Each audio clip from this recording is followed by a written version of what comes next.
Assalamualaikum warahmatullahi wabarakatuh. Bismillahirrahmanirrahim. Alhamdulillahilladzi an'amana bi ni'matil iman wal islam. Wassalatu wassalamu ala sayyidina Muhammadin khairil anam wa ala alihi wa ashabihi wa tabi'ihi ala dawam. Asyhadu an la ilaha illallah wahdahu la syarikalah wa asyhadu anna Muhammadan abduhu wa rasuluh. La nabiyya ba'dahu. Sebelumnya, perkenalkan, saya Lia Nikmatus Sholihah, mahasiswi semester 4 Program Studi Pendidikan Agama Islam Sekolah Tinggi Agama Islam Al-Azhar Menganti Gresik. Kali ini saya akan sedikit menyampaikan materi tentang takdir. Beriman kepada takdir Allah Subhanahu wa Ta'ala merupakan salah satu prinsip keyakinan kaum muslimin. Ketika ditanya tentang iman, Rasulullah SAW menjawab, "Wa bil qadari khairihi wa syarrihi." Makna hadis ini yaitu engkau meyakini bahwa segala sesuatu yang baik maupun yang buruk terjadi atas kehendak Allah. Semuanya terjadi dengan takdir Allah yang azali. Jadi ketaatan dan kemaksiatan yang muncul dan dilakukan oleh makhluk masing-masing terjadi karena diciptakan, diwujudkan, diketahui dan dikehendaki oleh Allah Subhanahu wa Ta'ala. Namun ini bukan berarti bahwa Allah meridhoi keburukan, juga bukan berarti bahwa Allah memerintahkan kemaksiatan atau keburukan, melainkan perbuatan hamba Allah yang baik itu terjadi dengan takdir Allah, dicintai Allah dan diridhoi oleh Allah. Sedangkan perbuatan hamba yang buruk terjadi dengan takdir Allah, tapi tidak dicintai dan tidak diridhoi oleh Allah Subhanahu wa Ta'ala. Saudaraku yang dirahmati oleh Allah Subhanahu wa Ta'ala, tidak ada seorang pun yang dapat menghindar dari takdir Allah Subhanahu wa Ta'ala. Seperti suatu ketika Umar bin Khattab radhiyallahu anhu yang tiba-tiba membatalkan kunjungannya ke negeri Syam, yang pada saat itu negeri Syam terkena wabah penyakit. Seseorang berkata, "Wahai Umar, wahai khalifah, apakah engkau lari dari takdir Allah?" Umar pun menjawab, "Saya lari dari takdir yang satu menuju takdir Allah yang lainnya." Hal serupa juga pernah dialami oleh Khalifah Ali radhiyallahu anhu. Saat beliau bersandar di tembok sudah rapuh, kemudian beliau berpindah ke tempat yang lain, beberapa orang di sekelilingnya bertanya, "Wahai Ali, apakah engkau menghindari takdir Allah?" Ali menjawab, "Aku menghindari takdir Allah yang satu dan menuju takdir Allah yang lainnya." Kita semua meyakini bahwa semua yang terjadi di muka bumi ini terjadi atas kehendak Allah.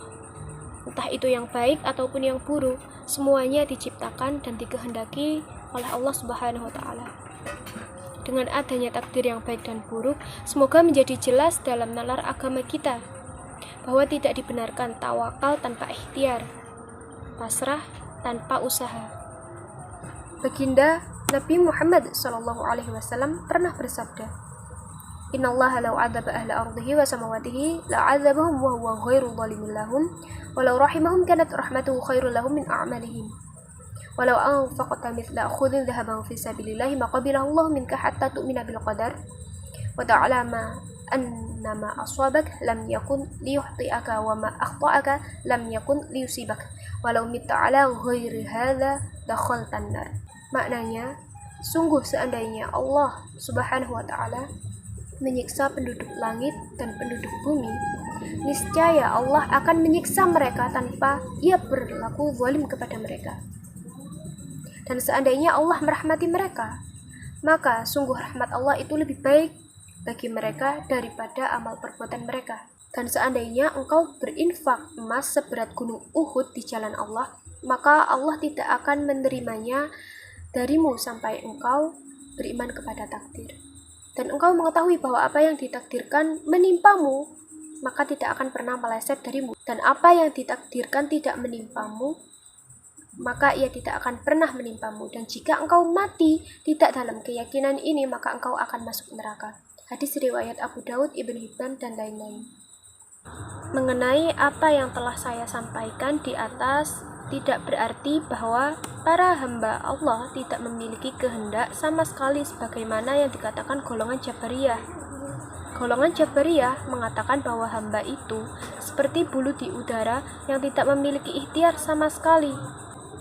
Keyakinan seperti ini adalah pendustaan terhadap agama. Allah Ta'ala berfirman, Bismillahirrahmanirrahim, wa ma tasyauna illa ayyasha Allahu Rabbul Alamin. Maknanya, dan kamu tidak menghendaki menempuh jalan itu kecuali apabila dikehendaki Allah, Tuhan semesta alam. Quran Surah At-Takwir ayat 29. Artinya, Allah menetapkan adanya kehendak pada diri hamba, tapi kehendak hamba itu di bawah kehendak Allah Ta'ala. Bukan kehendak hamba mengalahkan kehendak Allah seperti yang dikatakan golongan Qadariyah. Mereka mengatakan bahwa Allah menghendaki kebaikan untuk semua hamba, akan tetapi sebagian hamba berbuat maksiat dan mengalahkan kehendak Allah secara paksa. Dengan keyakinan ini, mereka telah menjadikan Allah kalah dan lemah. Namun, keyakinan itu tidaklah benar. Keyakinan yang benar ialah bahwa para hamba memiliki kehendak dan ikhtiar, akan tetapi kehendak mereka di bawah kehendak Allah Ta'ala. Jadi tidak ada satupun yang mampu melakukan apa yang tidak Allah kehendaki terjadi, sebagaimana hal ini ditunjukkan oleh firman Allah dalam Quran Surah At-Takwir ayat 29 di atas tadi. Demikianlah yang dapat saya sampaikan, kurang lebihnya mohon maaf. Video ini dibuat untuk memenuhi tugas akhir mata kuliah ke-NU-an dan keaswajaan. Saya akhiri, Assalamualaikum warahmatullahi wabarakatuh.